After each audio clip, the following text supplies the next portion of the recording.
अभी भी कहती हूँ और पहले भी कहती हूँ, एक दिन बीज देना का रखो और एक दिन बीज लेना का रखो। ये मेथी को जितना काटो खाते रहो उतना ये होती रहती है।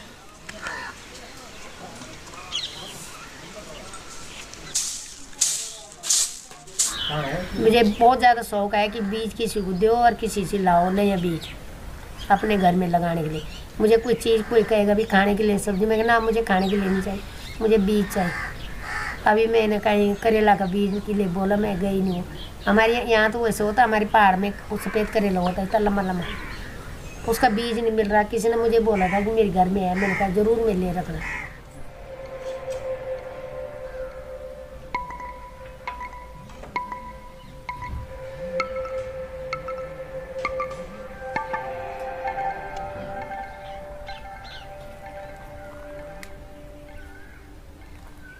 घर का बीज रहा तो जिस समय अपने को बुआई करना है, जिस समय खेत में अपने को बीज लगाना है, उस समय घर का बीज निकाल के अपन बुआई कर सकते हैं। बीज है तो खेती है, बीज नहीं तो खेती नहीं है। ये मेरे पिताजी कहते थे, नया 9 दिन पुराना 100 दिन।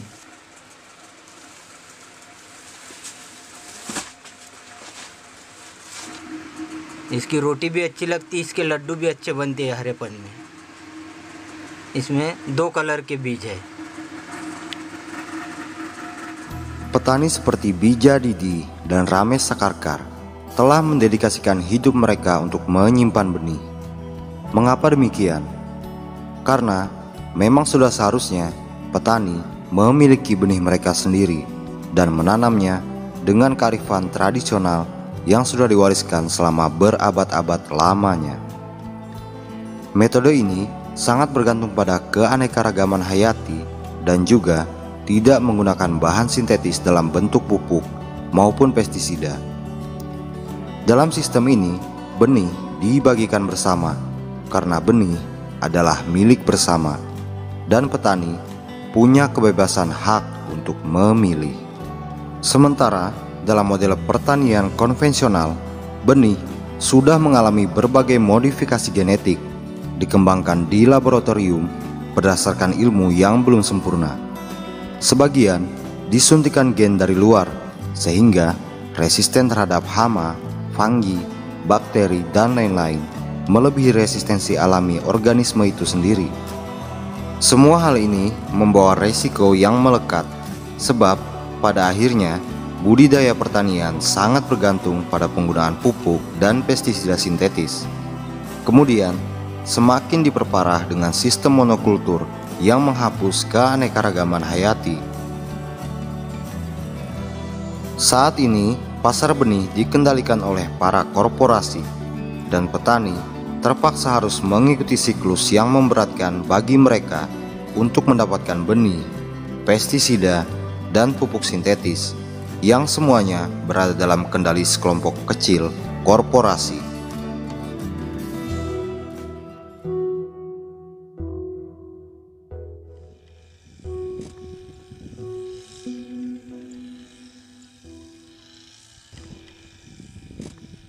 मला एक सांगा, तुम्ही बीटी लावता, बीटीला रासायनिक देऊ नका, बीटीला फवारणी करू नका, मला फक्त एकरी 5 क्विंटल घेऊन दाखवा, कोणत्याही जमिनीत घेऊन दाखवा.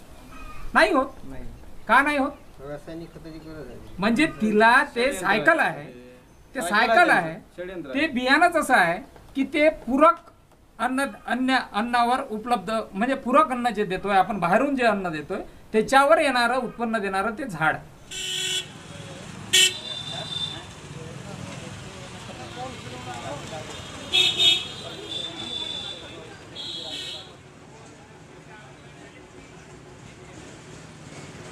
मैं क्वालिटी ही बेचता हूँ, क्वालिटी की पैसे लेता हूँ. मतलब एक्सपीरियंस है हमें, वो हमारे पास बुक्स है, बुक्स के हिसाब से हम उनको ये दिखाते हैं, भी जब चित्र ये दिखा रहा है, वो देख के हमें बता देते हैं यार हमारी फसल में ये प्रॉब्लम आ रही है और मेरे को बताओ भी क्या स्प्रे करना चाहिए. फिर उसके हिसाब से हम उसको पैसे सेट देते हैं. इनको रिजल्ट आता है तो ये कहते हैं वी आर सेटिस्फाइड. अगर नहीं आता तो वो कहते हैं दवाई ने काम ही नहीं किया, तो दवाई हमें और दो.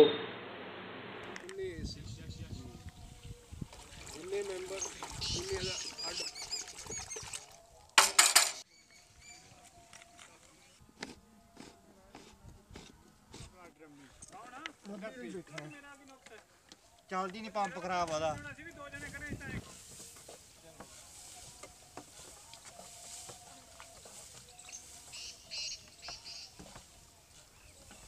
इनके लिए तो हम ही बैंक हैं। इनको कुछ नहीं, रात को 12 बजे भी आ जाए, रात को भी इनका बैंक खुला है। मला एक सांगा, तुमच्याकडे 50 एकर जमीन आहे, तुमच्याकडे साधी 2 व्हीलर नाही आहे, एक 10 बाय 10च्या रूम मध्ये एक कृषी केंद्र टाकून बसलेला व्यक्ती तो आज 4 व्हीलरने फिरून राहिला. मग तुम्ही मेहनत करून राहिला, तुमच्या जमिनी तुमच्या रक्ताचं पाणी करून राहिला, हाडाचं जे काय चुरा म्हणते ते करून राहिले, आणि परिस्थिती अशी आहे का त्या 10 बाय 10च्या रूम मध्ये जे कृषी केंद्र टाकून बसलेला आहे तो 4 व्हीलर मध्ये फिरून राहिला आणि तुमच्याजवळ साधी सायकल नाही. भारत सरकार ने रिसर्च के नाम पे सब प्राइवेट कंपनियों को उसका बीज बाजार में लाने की सहूलत दे दी, और प्राइवेट कंपनियों को खुली छूट दे दी. आपको गवर्नमेंट के सर्टिफाइड एजेंसी के पास में भी जाने की जरूरत नहीं, आप खुद का सर्टिफिकेशन, जिसको आप येलो टैग बोलते हैं, पीला लेबल लगाकर ट्रूथफुल लेवल पे वो मार्केटिंग कर सकते हैं, और सिर्फ पैसा बनाने की वो इंडस्ट्री बन गई. और कंपनियां कोई भी सीड बाजार में लाती थी संकरित रिसर्च के नाम पर, चला तो चला, नहीं चला तो विड्रॉ कर लेती थी.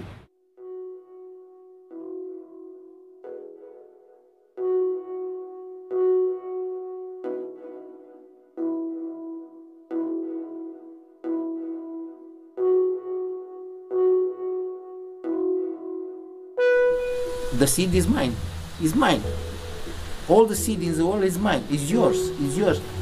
Don't be agree to the property of life, of any form of life, and seeds above all. And that must be our attitude day by day, second by second.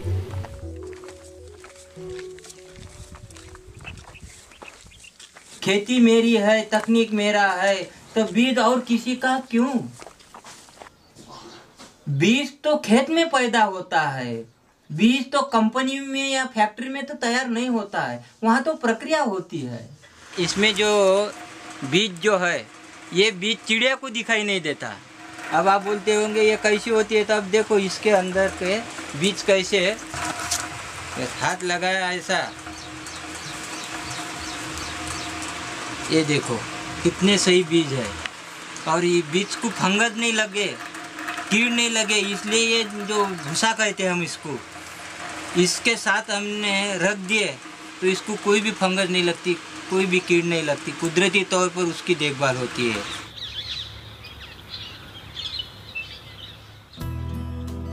Pertanian konvensional telah mempengaruhi keanekaragaman hayati kita. Hilangnya para serangga penyerbuk dan organisme menguntungkan di dalam tanah pada akhirnya menghancurkan keberagaman di ladang kita. Dengan standarisasi benih ke arah pertanian monokultur, 93% dari aneka benih telah hilang. You can see clearly the differences between one plot and the next. Each one is a different variety. A little bit of seed of each, you mix it in the same bag, and then you go, so that you don't know what is what anymore. Here, there is a high probability that the crosses will be between plants of different varieties, because they are all mixed together. So this is a way to actually increase diversity, and that diversity is where natural evolution can work, by selecting the best. The best in which sense? The best here. So if you have enough seed of these and you share it with 25 farmers around here, you may have that 50% of this population doesn't like those conditions, but the other 50% we start making a new population which is perfectly adapted to those conditions. जी हम देखो जी, वो पहले तो unnatural चीज़ है, हम वैसे नहीं मानते कि किसी जीन नाल सेड करके हमारे सीड जो सदियों तो जिन्हें अपने आप ਨੂੰ क्लाइमेट के अनुकूल आप ढाल के रखा है, हम जब उसकी फसल और खाते हैं तो हमारी इम्यूनिटी कितना मजबूत होती है. हम वो जीएम वाले, हमको क्या पता है वो क्या करेंगे, हमने ना कि वो लाख रुपए किलो सीड का रेट है. वो हम तो ये तो हम खुद ही अपने खेत में रख लेंगे सीड, वो कितना पैसा सीड के, वो सब बिजनेस है उनका, बिजनेस कर उसका सब पैसा खटने का है। हमारी सरकारों को चाहिए कि इसमें चंगी स्टडी करानी चाहिए और इसको बंद करना चाहिए। हमारे कोई जीएम की लोड़ नहीं है, सब ड्रामा है। जैसे केमिकल फार्म का हम समझते हैं कि ड्रामा ही था एक।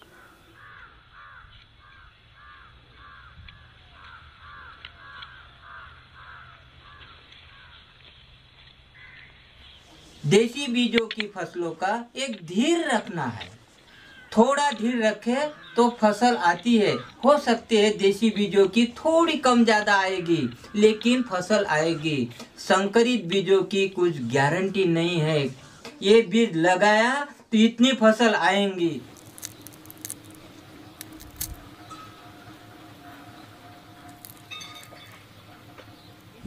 ये देखो पूरे बीज है इसके अंदर, और किसान को यही बीज अगले साल लगाने के लिए अपने काम आती है।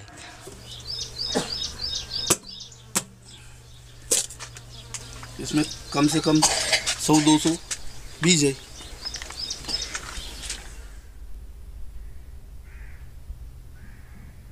बहुत फायदा है, बहुत लोगों को रोजगार मिला, बहुतों का फायदा है। बीज ले जाते हैं, बीज के लिए भिंडियों का बीज यहाँ से ले जाएंगे, राई ले जाएंगे, पालक ले जाएंगे, मेथी ले जाएंगे। हम पैसे की बात नहीं करते, पैसों में हम कोई बीज नहीं देते। सब्जियों का बीज हमारा अधिक से अधिक करके हमारा फिर ही जाते हैं। तो मैं जिस जगह पे बीज देसी मिला वो बीज इकट्ठा करके उसको मेले में प्रदर्शनी लगाना, कोई कृषि मेला हो, कृषि प्रदर्शनी हो, क्या कोई बड़ा तीर्थ में मेला हो, वहाँ प्रदर्शनी लगाता था। तो मुझे गांव में लोग आया देसी बीज करके ऐसा नाम रखा था। मैं दिखा के वो आया रे देसी बीज, तो मैं उसका बुरा नहीं मानता था, क्योंकि मुझे कहाँ जाना है वो लोगों को मालूम नहीं था और मुझे बताना वो भी मालूम नहीं था।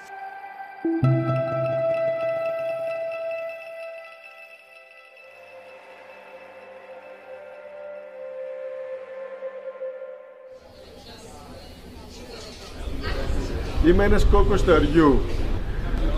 Όπως λέει η ελληνική μυθολογία, η θεά Δήμητρα με πρόσφερε στους προγόνους σας. Από νωρίς εξαπλώθηκα σε όλα τα μήκη και πλάτη όπου ο άνθρωπος μεταξίδεψε και κάθε χρόνο κατάφερνα να δίνω τροφή και σπόρο για την επόμενη χρονιά.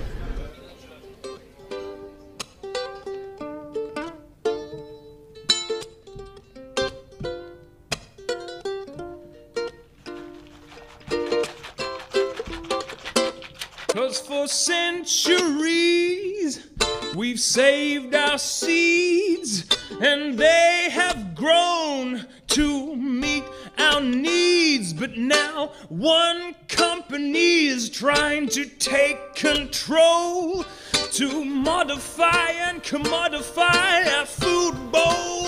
But we've gotta say, hey ho, yeah, we don't want your GMO singing.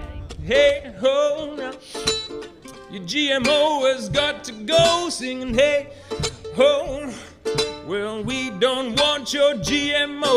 Yeah, hey ho, now your GMO has got to go.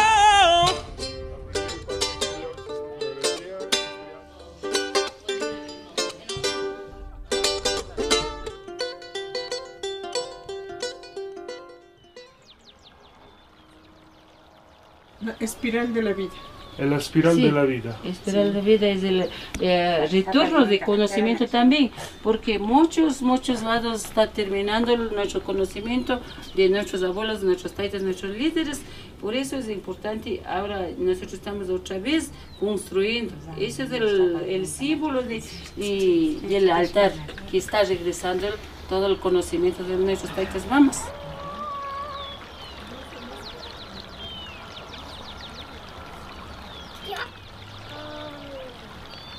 Esta es otra variedad, otro color. Este se llama, ¿cómo es el mapa del mundo? Este maíz dan, nuestros abuelitos han sabido leer a través de este maíz, porque ellos no sabieron leer y escribir, pero ellos han sabido leer así el dibujito, diferentes dibujos que han sabido presentar. por eso sabe decir el mapa de nuestro maíz, mapa de mundo. Porque ellos han sabido leer todo los que han sabido dar el mensaje. Porque ahorita no podemos imaginar nada, pues, porque ya sabemos leer y escribir, no sabemos aquí vuelta a leer.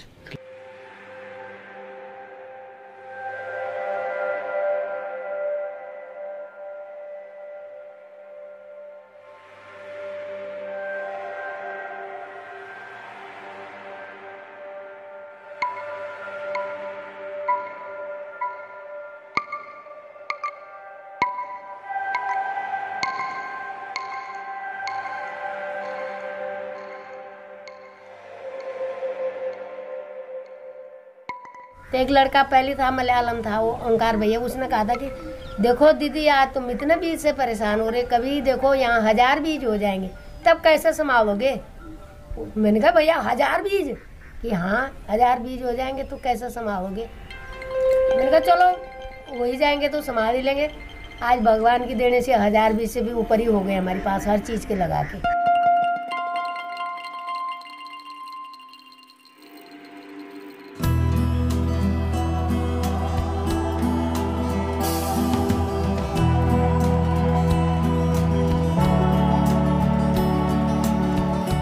Di tahun 1905, seorang ahli botani asal Inggris, Sir Albert Howard, dikirim ke India untuk mengedukasi petani tentang teknik pertanian barat.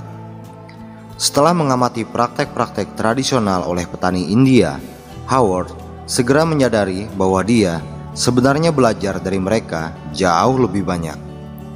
Inti penemuannya kemudian berhubungan dengan kesehatan tanah, kesuburan tanaman, dan seluruh ekosistem, sesuatu yang tidak kita temui di masa pertanian modern ini. Howard mengatakan, kesehatan tanah, tanaman, hewan, dan manusia adalah sesuatu yang tak terpisahkan.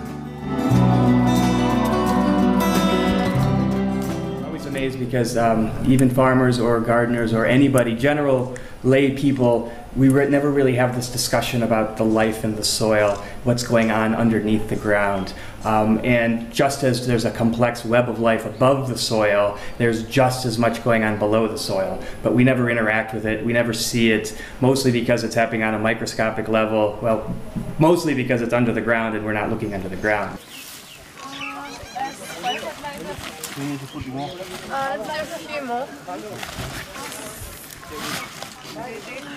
Soil in general is having so many organisms in it, starting from your single cell bacteria, viruses, protozoans, and then you go back, there are mammals are there, in desert soil snakes are there, rats are there, so all of them are having an ecosystem, that is we call soil ecosystem. Right now you can see a nematode. So this is a microscopic worm that's able to eat a lot of organic material and also smaller microbes and then mineralize them and really help the soil. So add a lot of nutrients to the soil. The nematode is great at nutrient cycling. So we're really excited to see it in the sample today. See another nematode here.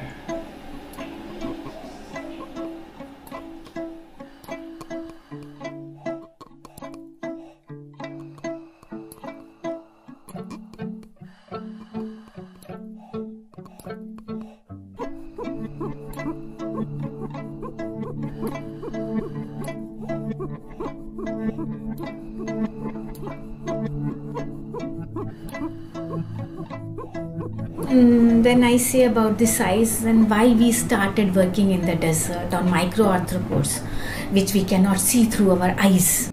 When you see an ecosystem, if you have an idea of ecosystem, what is happening? It is a pyramidal shape in the food chain. For a good soil and healthy soil, you need diversity. Diversity means different kind of organisms. So different kind of organisms will do different jobs. We index them. It is a numerical number based on their functioning, activity and the morphology. So which soil gets the highest index number, we take it as a healthy soil, is a fertile soil, and the crop will grow on it. sufficient microbial population should be there in any soil.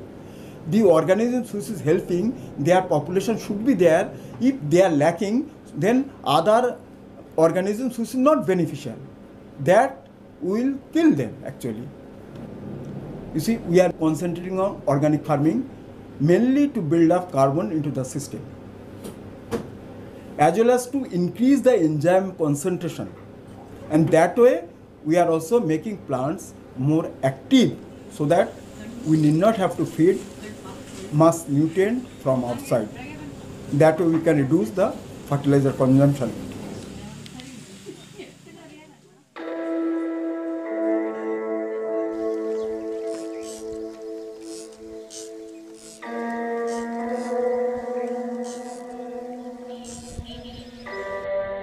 We use chemical fertilizers, agrochemicals. If I say, it will cover your pesticides, herbicides, fertilizer, everything. So what is happening? They ultimately reach to the soil. They go to your below ground water bodies because leaching will be there. What we spray on the plants, of course they go. They decomposes with the sun rays, but most of the amount leaches out in the soil. So when it reaches soil, soil chemical nature is affected. These organisms die and fertility is affected. Danger तो है ही है जी, क्या किया जाए। ये लोग सोचते हैं भी अपने बेनिफिट के लिए सब कुछ कर रहे हैं। कंपनी की तो मीटिंग हुई तो आपको मैं वहां लेके चलूंगा, वो दिखाएंगे भी क्या से ये स्प्रे करते हैं तो क्या फंक्शन होता है, ये करेंगे तो इसका क्या इफेक्ट है।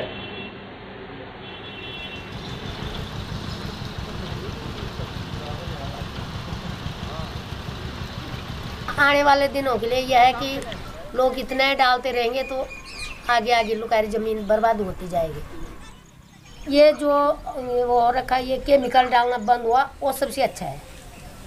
हम लोग 3 महीना भी यहाँ पानी में रहते हैं तब भी हमारे हाथ पैर इतने ख़राब नहीं होते जितने हमारे शुरू में पहले साल हुए थे। इतनी खुजली वही नेगी सर के रात भर चिल्लाता रहा वो पानी में, ऊपर से यूरिया डाई गंदक आई उसने और कीचड़ में जब रहा तो फिर हमने वो पराती में गर्म पानी करके नमक डाल के उसके पैर रखाया। दूसरे दिन बोला मैं खेत में नहीं जाऊँगा। तब से हम केमिकल कुछ नहीं डालते और तरह पर हम ये भी नहीं डालते जैसे चूहा मारने की दवाई हो क्या अनाज में हमारे कितने भी कीड़े लगे बचाते बचाते लगी जाते क्यों नया भी है पुराना भी है पर हम कोई केमिकल नहीं डालते। Sudah tak diragukan lagi bahwa cacing memainkan begitu banyak peran penting dalam sejarah peradaban makhluk hidup di muka bumi. Cacing merupakan salah satu agen hayati yang paling efektif dalam meningkatkan kesuburan tanah. Vermicompost adalah salah satu dari beberapa teknik dalam pertanian organik untuk meningkatkan kesuburan tanah dengan bantuan cacing. Dengan menggunakan sumber daya seperti kotoran hewan, limbah dapur, dan bagian-bagian tumbuhan, teknik ini adalah salah satu yang terbaik.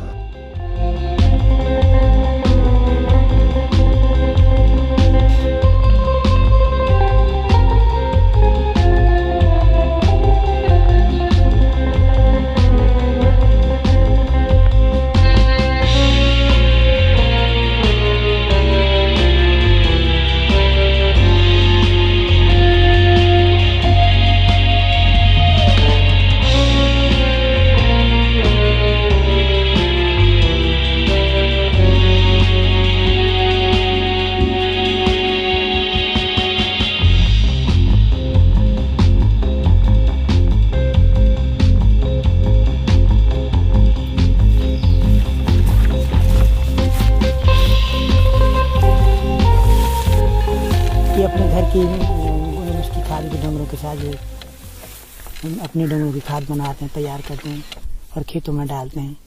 और इससे एक फ़ायदा और है, इससे जो जैसे क्या क्या रासायनिक खाद डालते हैं उससे खेत जैसा अभी हल लगा रहा हूँ मैं तो हल जोतने में दिक्कत होती है, शक्त हो जाती है मिट्टी, ऊपर की जो परत है ना वो शक्त हो जाती है।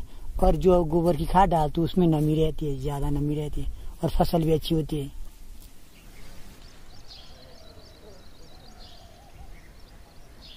मिट्टी क्या है, क्योंकि मिट्टी को अधिकतर लोग समझते हैं कि ये एक वस्तु है जिससे लिया जाए, बस लिया जाए, वापस कुछ न दिया जाए। अगर आप विविधता वाली फसलें उगा रहे तो उसमें आपको फसलों से ही सिक्योरिटी मिल जाती है कि एक फसल दूसरी फसल के लिए वापस कुछ नाइट्रोजन दे रहा है या आयरन दे रहा है, कैल्शियम दे रहा है। Oleh sebab itu, ketergantungan pada pupuk, pestisida, dan minyak untuk mesin pertanian guna menopang sistem pertanian monokultur bertanggung jawab atas sepertiga dari emisi gas rumah kaca dunia, serta meningkatkan kontaminasi tanah dan air. Hancurnya struktur dan kehidupan tanah menimbulkan ancaman serius terhadap masa depan pertanian, keanekaragaman hayati, serta stabilitas iklim. Dalam pertanian organik, tanaman dan tanah jadi lebih aktif, meresap, serta memperbaiki karbon atmosfer dan nitrogen melalui proses alami. Tanah menjadi lebih sehat tanpa input bahan-bahan sintetis, dan emisi gas rumah kaca berkurang. Tanah menjadi lebih lembut, lebih banyak nutrisi, serta ekosistem yang memiliki kemampuan untuk melindungi dirinya sendiri berkat dari melimpahnya keanekaragaman hayati di atas ataupun di bawah tanah.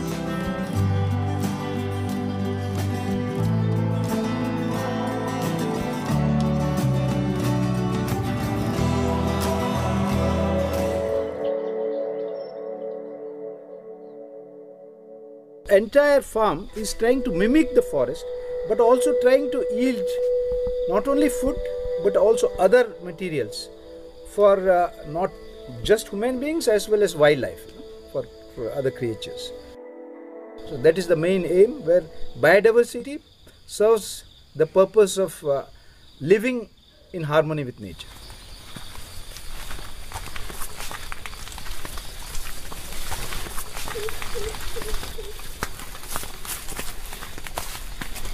What the people have done in this region is evolved a system of farming in which the soil nutrients are able to maintain the fertility for last 1000 years.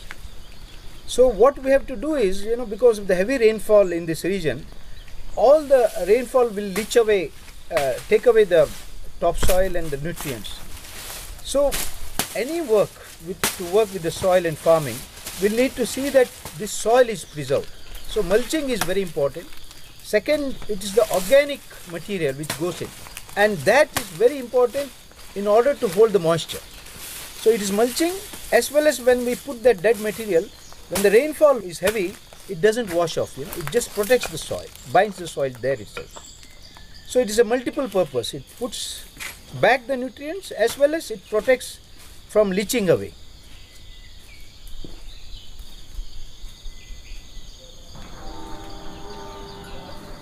मक्की काट दी, तोड़िया बो दिया, उसमें डाल दिया, मटर बो दिया, उसमें डाल दिया, मटर काटी जल्दी जल्दी, फिर उसमें गेहूँ बो दिया, गेहूँ काटे, अब गेहूँ काट के अब फटाफट अब लोग मक्की बो देंगे।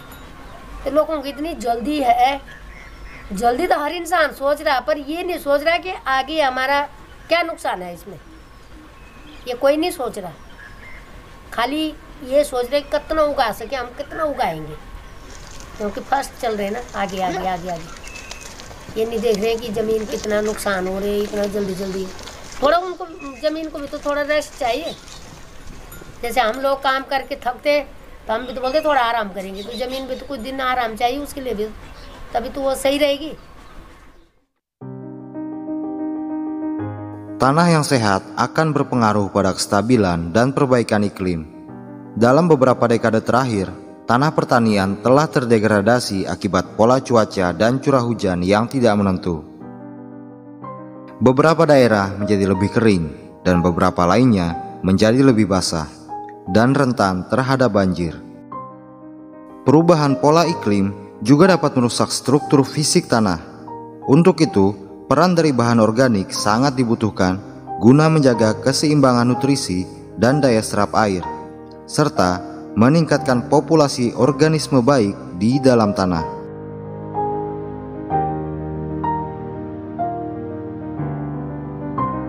Selain itu, pembangunan bendungan dan proyek hidroelektrik di dekat areal pertanian nyatanya justru menyebabkan tanah lebih rentan terhadap erosi.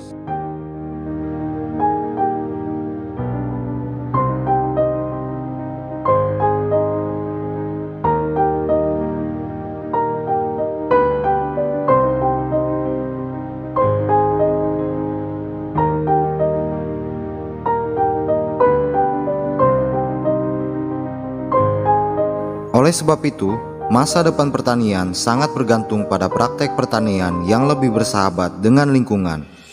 Namun kini, praktek korupsi terhadap manipulasi tanggung jawab korporasi pertanian terhadap kerusakan lingkungan juga semakin menjadi-jadi. Mereka membeli dan mengontrol data sesuai keinginan mereka, sehingga kita berpikir bahwa semua baik-baik saja. Dan pada akhirnya, pengetahuan hanya menjadi alat yang dimanfaatkan oleh kelompok tertentu, padahal pengetahuan seharusnya dimiliki secara bebas oleh para petani. Karena petanilah yang paling intensif dalam melakukan interaksi dengan tanah dan organisme lainnya.